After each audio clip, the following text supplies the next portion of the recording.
सारे संसार को शांति प्रज्ञा प्यार का संदेश देने वाले करुणा के सागर तथागत भगवान गौतम बुद्ध को मैं शरण करता हूँ। इस देश में बिना किसी भेदभाव को सबको हक अधिकार देने वाले संविधान निर्माता परम पूज्य बाबा साहब डॉक्टर अम्बेडकर को भी मैं शरण करता हूँ।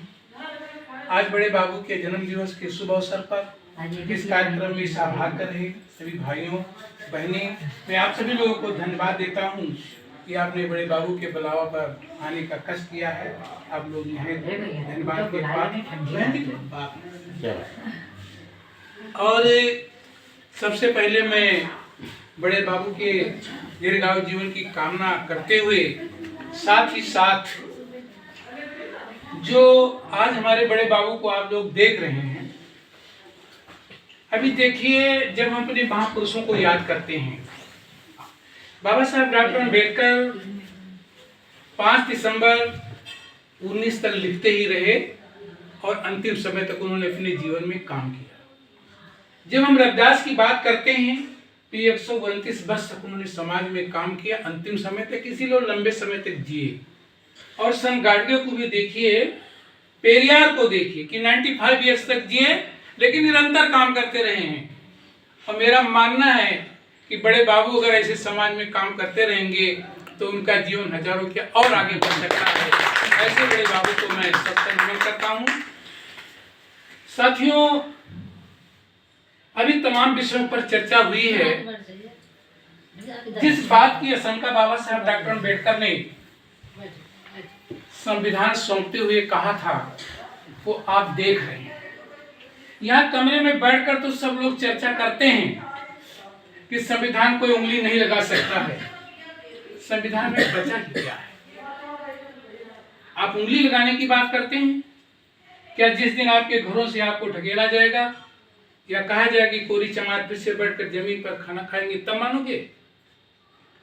आज जो कुछ देश में हो रहा है वो ऐसे नहीं हो रहा है, वो एक लंबे षड्यंत्र के तहत हो रहा है, जो षड्यंत्र को हम समझ ही नहीं पा रहे हैं, जिसको स्वीट पॉइजन हम बोलते हैं।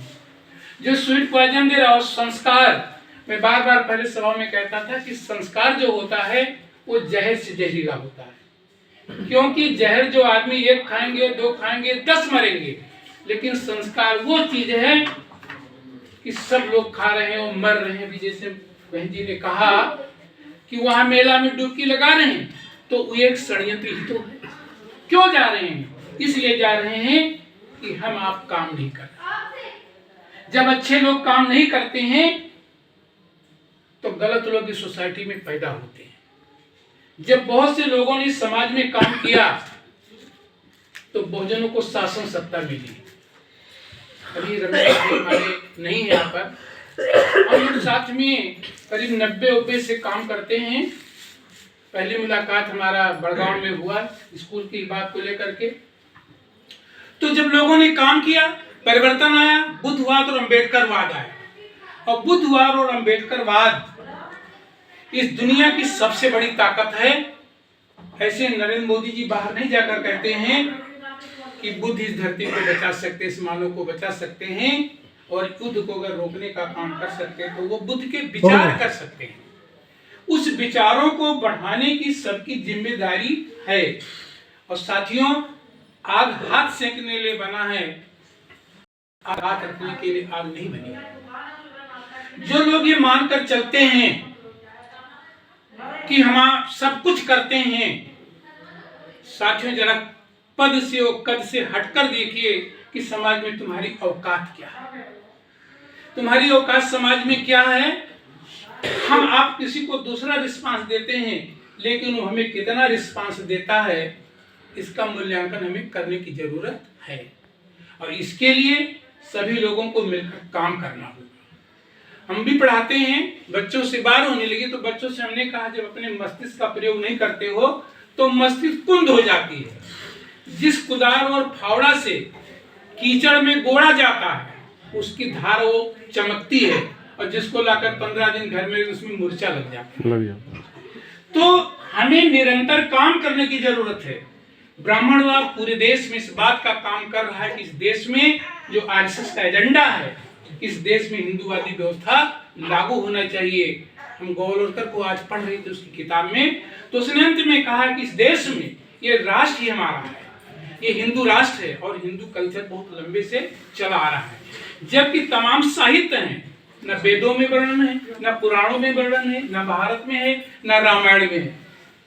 यादव भैया भी थीसिस की तैयारी कर रहे थे, वेल क्वालिफाइड पर्सन बैठे हैं। हम लोग भी इलाहाबाद में पढ़ करके तमाम किताबों का कल्चर इतिहास दृष्टि किया गया है, नहीं है। ले वो अपने झूठ को बार बार कह रहा है, लेकिन हम अपने सत्य को एक बार बोलने के लिए मजबूर है, नहीं बोलते हैं। तो जब हम नहीं बोलते हैं तो आपका संस्कार और कल्चर कैसे डेवलप हो? हमारी बहन बेटी कितनी भी सुंदर हो, उसके घर में कितनी अच्छी किचन हो, दिखाने के लिए तो हमारे घर में वो खाना खा लेगा। कि हमारे बहन बेटी को इजाजत दे कि गांव वाले किचन में चलो घुसकर बहन जी खाना बनाओ? वो संस्कार ही, वो उसके घर में वो संस्कार पैदा हो रहा है। तो जब उसके संस्कार को हम अपने चौके में पालेंगे तो कहने के लिए तो बातें चलती रह जाएंगी। और मैं बार बार कहता हूँ कि हमारे समाज के लोग कभी भी अपने को शूद्र न माने, क्योंकि तो अगर शूद्र हम मानते हैं तो इसका मतलब हम वेदों का पालन करते हैं। और ऋग्वेद में 9वें मंडल में इसी बात का उल्लेख हुआ है कि इस देश में ब्राह्मण, क्षत्रिय, वैश्य और शूद्र रहना चाहिए।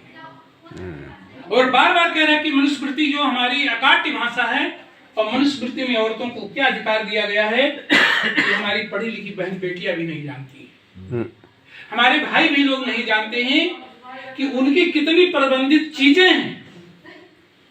उसमें देख तो कहते हैं स्त्री को कभी स्वतंत्रता नहीं मिलना चाहिए। पहले माता पिता के अधीन रहेगी, शादी हो जाएगी तो पति के अधीन रहेगी, पति के न रहने पर बेटा के अधीन रहेगी, यानी सेंस ऑफ फ्रीडम उसको नहीं देना चाहिए।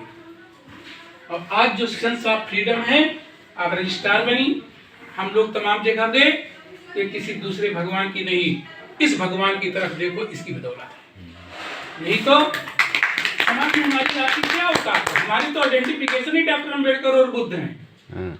जिस दिन बुद्ध और अम्बेडकर हट जाएं तो हमारी वही आइडेंटिफिकेशन होगी जो 100 साल पहले हमारी थी।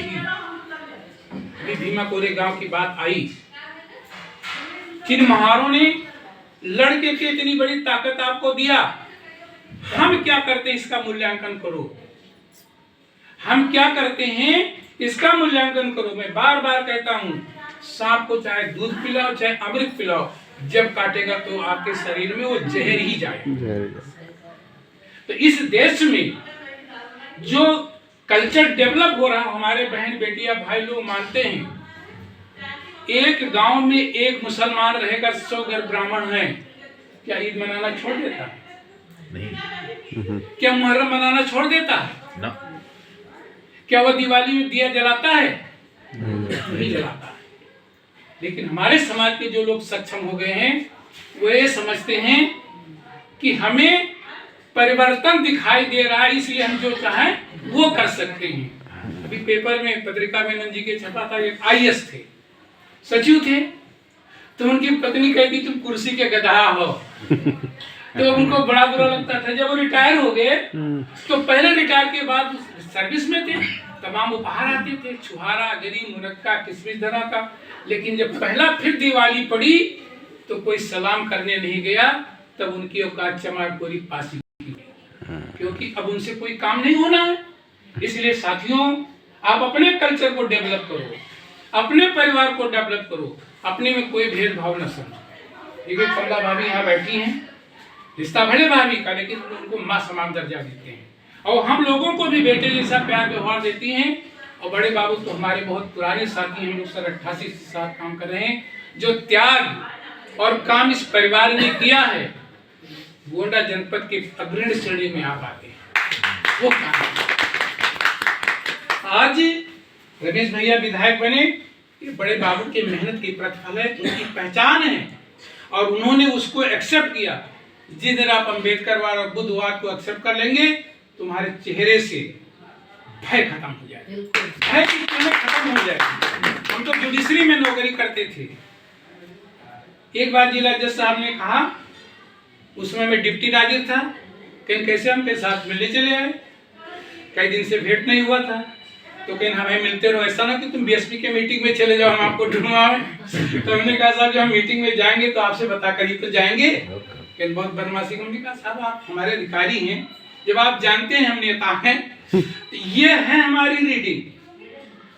समाज में कोई कितना भी अच्छी बात अपनी कहे, लेकिन आज भी मैं कहता हूं, क्या कोई ब्राह्मण ठाकुर तुम करोड़पति हो जाओ, कोई अपनी बेटी की शादी सामाजिक रूप से आपके यहाँ करने नहीं आता। जब आता है तो मेरा ही भाई आता है। तो जब हम उसके कल्चर को बढ़ाएंगे तो हमारे बच्चे कमजोर होंगे, और जब हम अपने कल्चर को बढ़ाएंगे तो मेरा परिवार मौजूद है, उसका घर कमजोर होगा। ये काम करने की जरूरत है। हमें भागवत से कोई नफरत नहीं है, हमें कथा से कोई नफरत नहीं है, लेकिन अपने ही खेत की फसल आप काट सकते हैं, दूसरे के खेत डोंट काट। दूसरे के खेत के फसल को आप नहीं काट सकते हैं।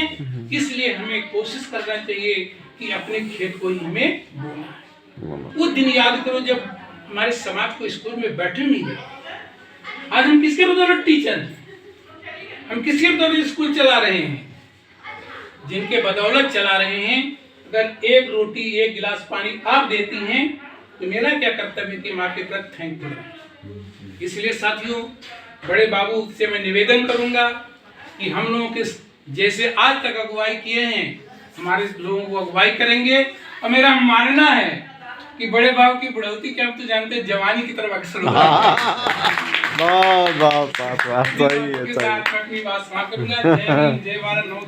एकदम सही, एकदम सही। धन्यवाद भाई राव साहब ने जो है बड़ा अच्छा जो है विचार रखा।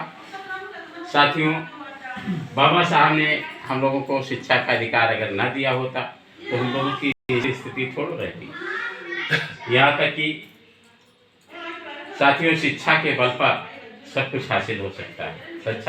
शिक्षा श्रेणी का दोष है। हमारे बीच में बहन अनीता जी बैठी हुई हैं, इनके पति भैया दशरथ जी बैठे हुए हैं।